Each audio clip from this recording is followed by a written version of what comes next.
I sold my share of the family business for $1. They called me a traitor until they found out who I gave it to.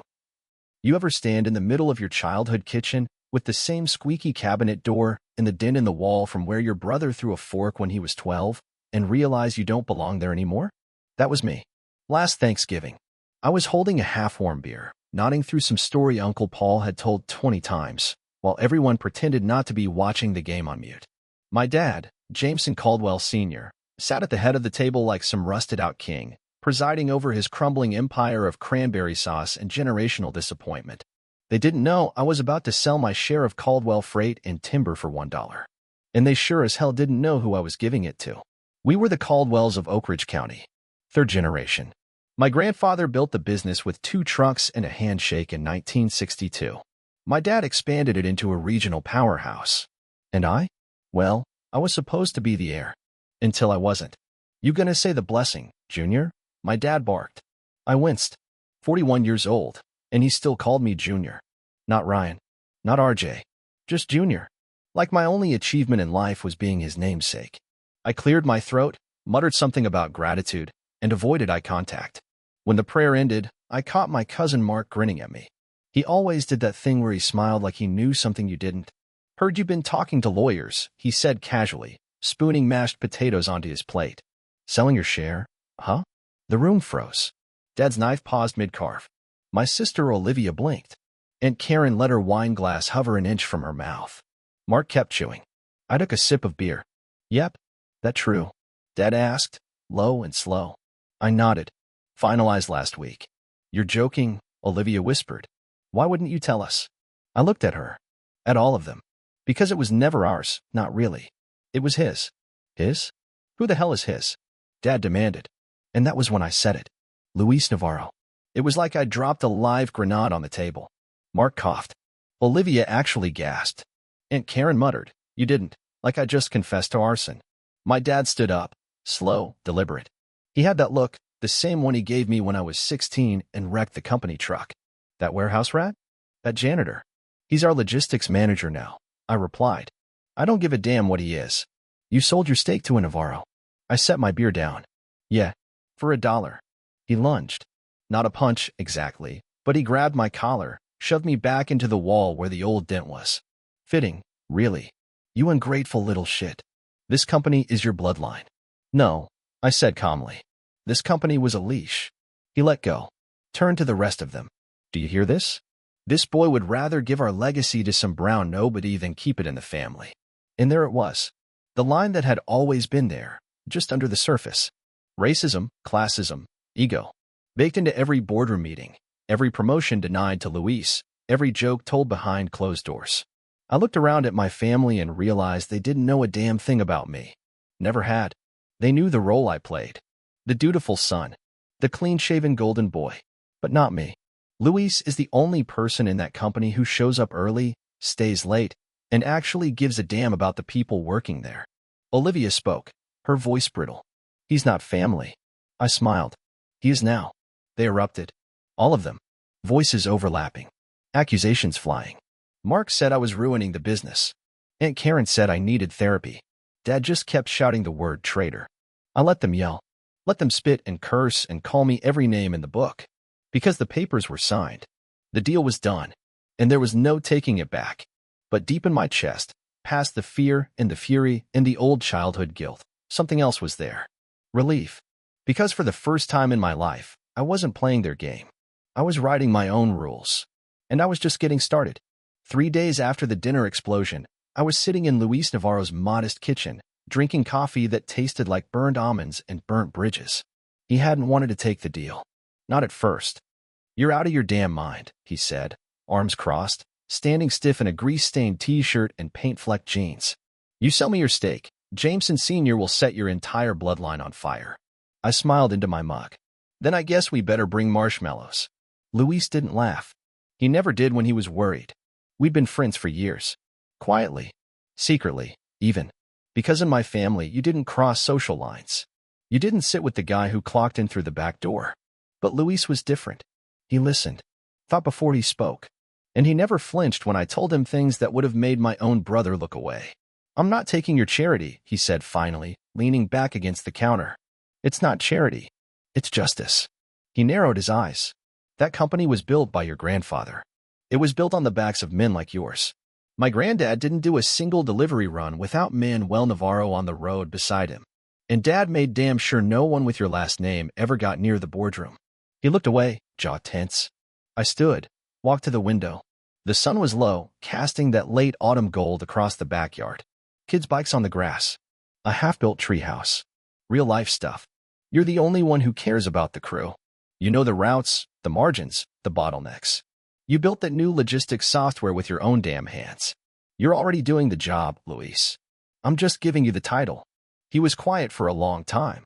Then, they'll never let it stand. I turned. They can't stop it. It's legally binding. My 34% is yours. If they want to fight it, they'll have to drag your name into court and explain why the most competent man in the room shouldn't have a seat at the table. Let them. He exhaled, ran a hand through his hair. My wife thinks I should say no. That it's a trap. It's not. He stared at me. And what about you? What are you going to do now, golden boy? I smiled. Something that doesn't make me want to break mirrors every morning. He finally cracked a grin. All right. But if they come at me with pitchforks, you better still have my back. Always. He extended a hand. We shook on it. Just two guys in a kitchen, rewriting decades of unspoken rules. 2 days later, the fallout began. I woke up to 15 missed calls.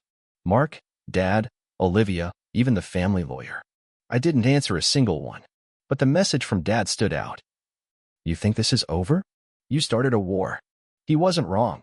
Luis was formally listed on the shareholders' report that Friday. By Monday, half the board was demanding an emergency meeting. By Wednesday, the local paper had caught wind. Caldwell Sons sells stake to immigrant manager, the headline blared in bold, disgustingly condescending typeface. Like Luis wasn't born 3 miles from here, raised 2 kids, volunteered at the fire department, and saved the company more in fuel costs last year than my uncle managed in his entire tenure. I expected blowback. I expected panic. What I didn't expect was the letter, delivered to my doorstep. Handwritten. From my mother. We hadn't spoken in 2 years. Asterisk Ryan. I don't know what you're trying to prove, but whatever anger you feel toward your father, don't take it out on the company. You grew up in that boardroom. Your grandfather wanted you to lead, not throw it all away to make some political point.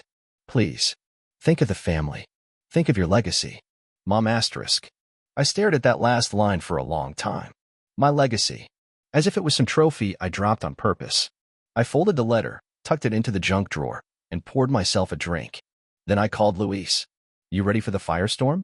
His voice on the other end was steady. Born ready. This was only the beginning.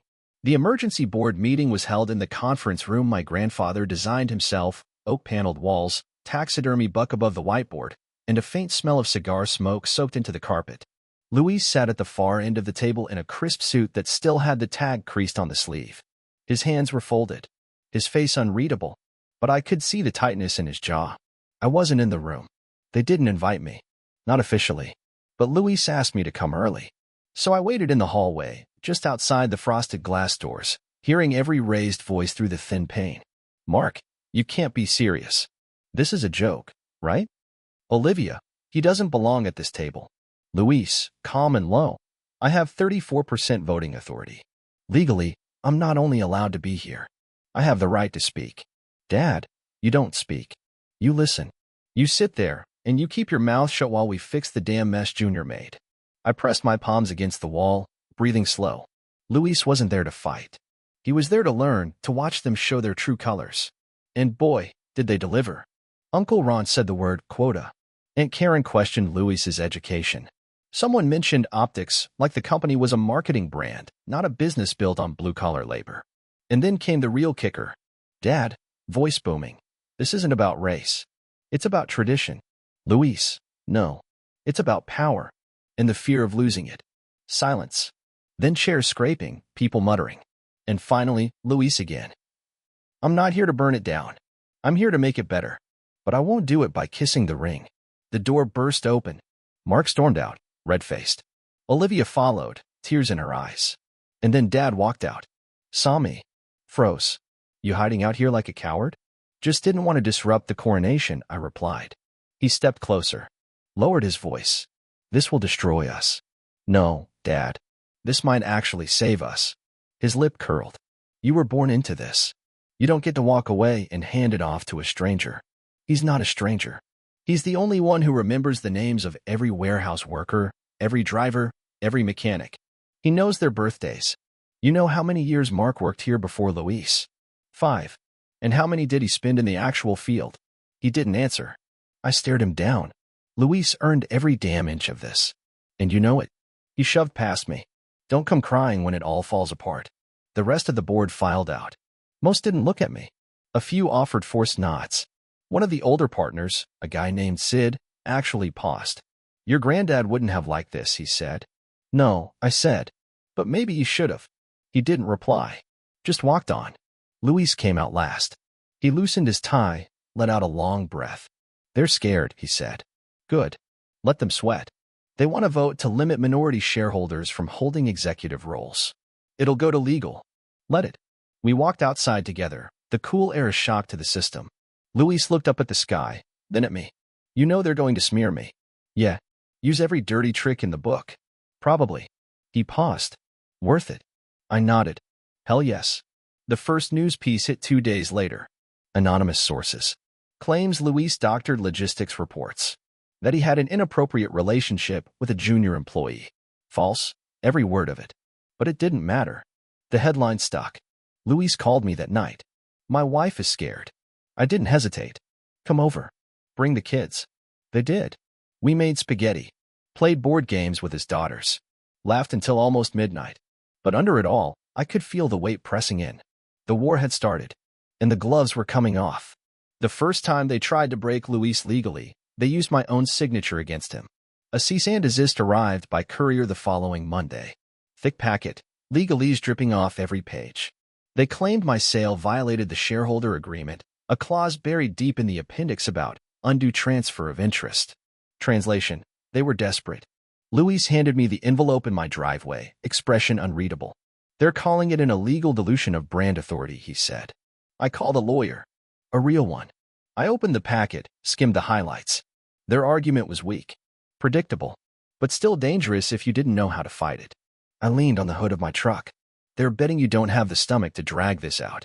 He sighed. They're not wrong. I didn't sign up for this kind of war. I looked at him. Really looked. His shirt was wrinkled. Eyes bloodshot. Like he hadn't slept since the first headline dropped.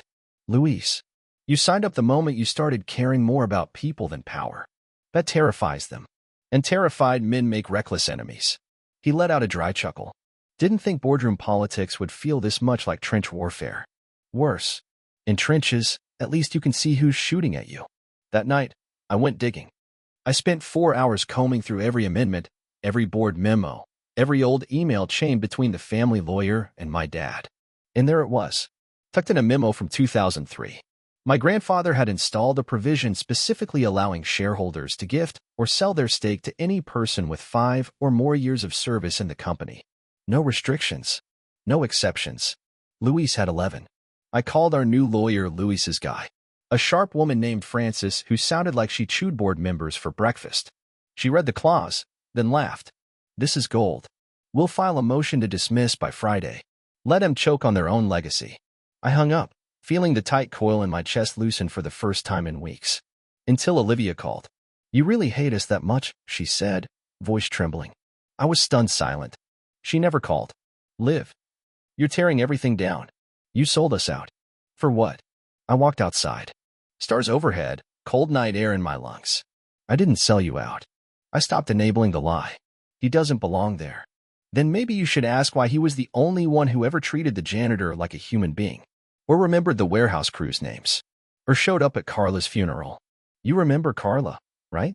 32 years with the company. Died last year. Silence. You didn't even go to the service, I added. She whispered, you really think you're the hero in this?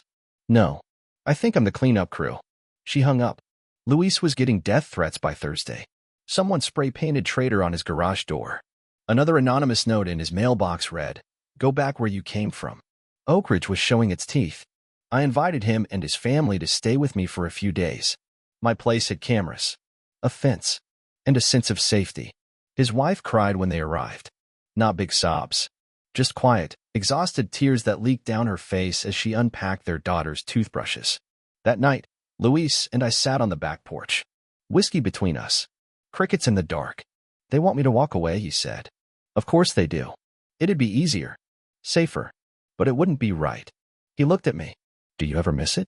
The meetings? The respect? No. I miss believing that it meant something. He nodded slowly. And then he said the one thing I wasn't expecting. If something happens to me, I want you to promise you'll look after my girls. My throat clenched. Luis. Promise me. I nodded. You have my word. Because that's what it had become. Not just a legal battle. Not even a moral one. This was about the kind of world we were building. One boardroom at a time. And I wasn't letting them win. Luis moved back to his house on a Friday morning, escorted by 2 squad cars. The cops didn't stay long. Just enough to walk the perimeter, log the threat report, and make the neighbors nervous. I followed him inside. The Traitor graffiti was still faintly visible under the new coat of paint. His wife refused to let the girls see it. They stayed upstairs while Luis stood in his foyer, motionless. It's just paint, I said. He shook his head. It's not. It's a message. The silence set heavy between us. Then he walked to the dining room and slid open a drawer. Pulled out an envelope. This came yesterday. Certified mail. From the board. I opened it. My blood went cold. They were initiating a shareholder vote to remove Luis from executive access, citing actions damaging to company reputation. They didn't need legal grounds. Just numbers. And they had them. They timed this right before quarterly payouts, Luis said. They know I can't liquidate fast enough to fight it. They want to cut off your heir. He nodded. They want me gone before anyone outside catches on. I paced the living room. Thought back to every late night, every truck route Luis rebuilt, every system he streamlined. The man had done more for the bottom line than 3 CFOs combined. But none of that mattered now. To them, he was an infection to be cauterized. We fight, I said. With what? Leverage. I left that afternoon and drove straight to the only person left who might still care about facts more than family. My cousin Natalie. She'd been the quiet one. Numbers person. Took her stake early and moved to Austin. We hadn't spoken in 6 years. But when I showed up at her office, she buzzed me in without hesitation. I was wondering how long until you came crawling, she said, smirking. I'm not crawling. I'm making an offer. She raised an eyebrow. You mean the thing with Navarro? Luis. Yeah.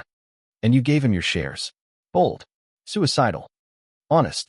She leaned back in her chair. You here to pitch or confess? Both. I laid it out. The lies. The smear campaign. The proxy vote scheduled behind closed doors. The death threats. She listened, fingers steepled. When I was done, she said, you want my vote. I want your voice. Why should I stick my neck out? I hesitated, then pulled out the flash drive I'd been carrying for weeks. Because this is the audit report you never got to see. The one Luis compiled before they silenced him. She plugged it in. Her screen lit up with spreadsheets. Employee attrition rates. Payroll anomalies. Vendor kickbacks. Her eyes scanned the rows, faster and faster. Jesus. This is evidence. You realize this blows up the whole board. No. It exposes the rot. You still care about that, right? She stared at me. You really think we can save the company? No. I think we can rebuild it. She stood. You got guts, Ryan. Stupid, stubborn guts. So you in? She clicked a file, printed 2 pages. Tell Luis I'm proxying my vote to him. And I'll call Sid and Marlene. They always hated Mark anyway. I exhaled. Thank you. Don't thank me yet. If we do this, it gets ugly. It already is. She handed me the papers. Her fingers lingered. Make sure he wins, Ryan. Or they'll bury you both. The next 72 hours were a blur. We made calls. Met quietly with ex-staffers. Pulled old reports. Tracked down minority shareholders who'd been ignored for years. And when the day of the vote came, we walked into that boardroom not as martyrs, but as fire starters. Because this wasn't just about legacy anymore. It was about truth. And we weren't afraid of the smoke. They made us wait. 32 minutes past the scheduled start time, the board filed in like royalty at a funeral. My father didn't make eye contact. Olivia wore dark sunglasses indoors, like she was shielding herself from us. Mark wouldn't stop smirking. Luis stood, adjusted his tie, and opened the meeting with a single sentence. Before we vote, you all deserve to hear the truth. They tried to object. Dad banged the table. Mark rolled his eyes. But Luis had the floor, and Francis, our attorney, was seated beside him with a binder full of receipts. He spoke slowly, carefully, about broken contracts, about safety violations that had been covered up, about cash under the table to cousin-owned vendors. Then he dropped the audit. Natalie handed out the packets herself. One by one, faces changed. Eyebrows lifted. Lips pressed thin. Some, like Sid and Marlene, nodded along. Others just looked uncomfortable. Olivia leaned forward, scanning numbers like they might stab her. When it was over, Francis stood. We are submitting this report to the full shareholder body. If this board removes Mr. Navarro today, we will pursue full litigation for breach of fiduciary duty, obstruction of audit compliance, and retaliation. Silence. Luis sat, looked at my father. You built something great once, but you let it rot. I'm not here to destroy it. I'm here to disinfect it. My dad didn't respond, just stared like he was seeing a ghost. Then the vote began. They went around the table. Sid, no to removal. Marlene, no. Ron, yes. Karen, yes. Olivia hesitated, said nothing. Then yes. Mark leaned in, cocky. Yes. Then came Natalie. No. And I proxy the votes of shareholders 32 through 35. Gasps. Dad's face turned red. He tried to object, but Francis held up a notarized document. All legal. Then my dad. Yes, he said, voice flat. It was a tie. Francis turned to Luis. As acting executive shareholder, you break the tie. Luis stood. He looked around the room, at people who'd called him a janitor, a charity case, a disease. Then he said, no, I vote no. And just like that, he survived. It wasn't victory. Not yet. But it was a line drawn in concrete. A warning. They couldn't kill this quietly. After the meeting, the room emptied fast. Sid clapped Luis on the back. Marlene smiled like she hadn't in years. Olivia walked past me without a word. But Dad lingered. He stared at Luis. You think this ends with a vote? Luis didn't flinch. No. It ends when you stop lying to yourself. Dad turned to me. You threw away your birthright. No. I reclaimed my soul. He didn't reply. Just walked out, slower than I'd ever seen him move. Outside, Luis and I stood under the awning. It had started to rain. You know they'll keep coming, he said. Then we keep standing. He exhaled, long and slow. And for the first time in weeks, he smiled. I hope you're ready for part 2, he said. I smiled back. Born ready. The first shareholder letter went out the next morning. Typed, signed, stamped with Luis Navarro's name. It was firm, measured. He didn't gloat, didn't burn bridges, just told the truth. Outlined what had been uncovered, what the board had attempted to do, and what steps would be taken to restore transparency moving forward. He ended it with a line I'll never forget. Trust isn't something you inherit. It's something you earn every single day. I intend to earn yours. Within 24 hours, half the company's workforce had emailed back. Warehouse guys, long-haul drivers, junior clerks who'd never been acknowledged by upper management. Dozens of messages of support, all saying the same thing. About damn time. But not everyone was celebrating. I was at a gas station when I got the call from Francis. The board's retaliating, she said. Your father and Mark just submitted a motion to dissolve the executive committee. They're trying to force a full company restructuring. I laughed, bitter. Of course they are. When they can't win the game, they try to break the rules. They're banking on shareholder fatigue. Legal loopholes. They want this to drag on until you both fold. Luis and I met at my house that night. The girls were asleep upstairs. His wife was on the phone with a reporter who'd been hounding them for weeks. He looked exhausted. They want to drown us in paperwork and pressure. They can't win clean, so they'll try to win ugly. We need a bigger move. Something that changes the narrative. I looked at him, then pulled open a drawer and slid over the dusty leather folder I'd been holding on to since all this began. What's this? Granddad's original charter. From 1962. The one they never digitized. He flipped it open. Read the first few lines. Froze. This gives the largest individual stakeholder full authority to convene an emergency leadership review. I nodded. Exactly. Not the board. Not the committee. One person. One stake. He looked up. We can call a vote. Force it into daylight. Make every shareholder choose. Let them show who they really are. His face lit with something I hadn't seen in weeks. Hope. 3 days later, the call went out. Emergency stakeholder review. All votes to be cast publicly. No proxies. No backroom deals. They had to show up. And they did. We packed the town hall with chairs and voices. Some came angry. Some came curious. But they came. Luis stood at the podium in a simple shirt and tie. No polish. No spin. Just a man ready to face the mob. He opened his mouth to speak, and that's when the projector blinked on behind him. And a video started playing. Mark. In a warehouse. Drunk. Shouting at workers. Slurring orders. Knocking over pallets. And finally, calling one of the janitors a racial slur so vile the whole room recoiled. Gasps. Murmurs. A few people stood up. Luis didn't even turn around. He just waited. The lights came back up, and all he said was, "This is what we allowed. This is what we enabled. No more."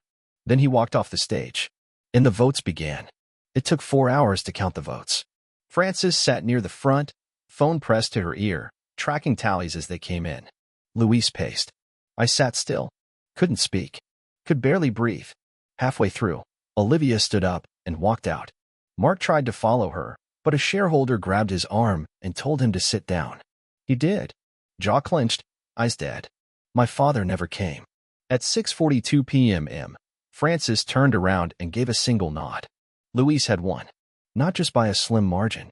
By 10 points. The crowd burst into applause, but Luis didn't celebrate. He stood, adjusted the microphone, and said, "Thank you. Now let's get to work." That night, we met back at his place. Just him, me, Natalie, Frances, and a few of the new staffers who had stepped up in recent weeks. No champagne. No toasts. Just quiet relief. We sat on the porch. Watched the sun set. Said nothing for a long time. Then Luis turned to me. I should have walked away the moment they started threatening my family. I shook my head. But you didn't. You stood up. That's what makes all the difference. You think it's over? No, I said. But now we fight from higher ground. He nodded. Looked out over the quiet neighborhood. You know what scares me the most? What? That I'll become like them. That I'll forget what it's like to be down there. To punch a clock. To work 2 jobs and still come home short. I looked him straight in the eye. Then make me a promise. Anything. Don't ever let them make you choose power over people. Not even for a second. He took a breath. I won't. I believed him. Natalie raised her glass. To the future. We clinked our drinks together, quiet and steady. No fireworks. No big finale. Just a beginning. And somewhere, deep down, I could feel the weight lifting. I wasn't a traitor. I was free. And for the first time in my life, the family business finally belonged to the people who actually kept it running. Exactly where it always should have been. 2 months later, the building still smelled like lemon polish and revolution. Luis was running the company now. Not as a figurehead, not as a compromise, but as a leader. He replaced the mahogany boardroom chairs with rolling ergonomic ones. Brought in lunch carts. Set up quarterly town halls where any employee could ask anything. He didn't just talk change. He lived it. And me? I stayed on. Quietly. Officially, I was a consultant. Unofficially, I was his shadow. His ballast. The man in the room who remembered what came before and why it couldn't come back. One day, I walked past the old conference room. My dad was in there. He'd kept a few shares. Just enough to haunt the margins. He didn't speak much at meetings, but he always sat in the same chair. When I stepped in, he looked up. Come to gloat? No, I said. Came to see if you remember what it felt like to build something. He chuckled. Cold. Hollow. You think you built this? No. I think I stopped you from burning it down. He stood. Walked to the window. The trucks outside moved like veins in a living body. You handed everything to an outsider. No, I said, stepping closer. I gave it back to the people you never saw. He turned. This place will chew him up. Maybe. But at least he'll choke it trying. We stared at each other for a long time. Then he said something that surprised me. He's better than you. Yeah, I nodded. I know. That's why he deserves it. Later that week, I got a letter. Handwritten. No return address. Just a single line. You did the right thing. I didn't recognize the handwriting, but I didn't need to. Because sometimes, doing the right thing doesn't mean winning. Sometimes, it means walking away with your soul intact and watching something new grow in the wreckage you left behind. That's what this story is, really. Not about betrayal. Not even about legacy. But about choice. And the freedom that comes when you finally choose what's right over what's safe. Even if it costs you everything. It was a Saturday when I finally drove out to the old plant, the one we shuttered 5 years ago. Weeds were growing through the cracks in the asphalt. The chain-link gate hung lopsided, rusted at the hinges. But the main doors were unlocked. Luis had the keys. He met me there at noon. Said he wanted me to see something. Inside, the building looked gutted. Echoes of work long past. But as we walked through, I saw chalk markings on the floor. Measurements. Spray-painted outlines. What's all this? I asked. Luis smiled. A pilot program. Workforce Reentry Center. For veterans. Ex-cons. People who've been boxed out. I blinked. Here. Why not here? Let the ghosts have company. He handed me a hard hat. We walked into the shell of what used to be the fabrication floor. We're partnering with trade schools, union reps, mental health orgs. It won't be perfect, but it'll be real. I looked around at the broken rafters, the dust-covered skylights, the tired bones of a forgotten factory. And somehow, I saw it. Hope. Real, stubborn, grounded hope. Luis turned to me. You still think I'll choke trying?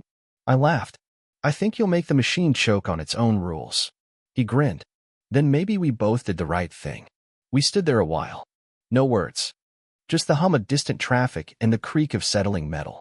Then I said something I hadn't let myself believe until now. It was never just about the business, was it? Luis shook his head.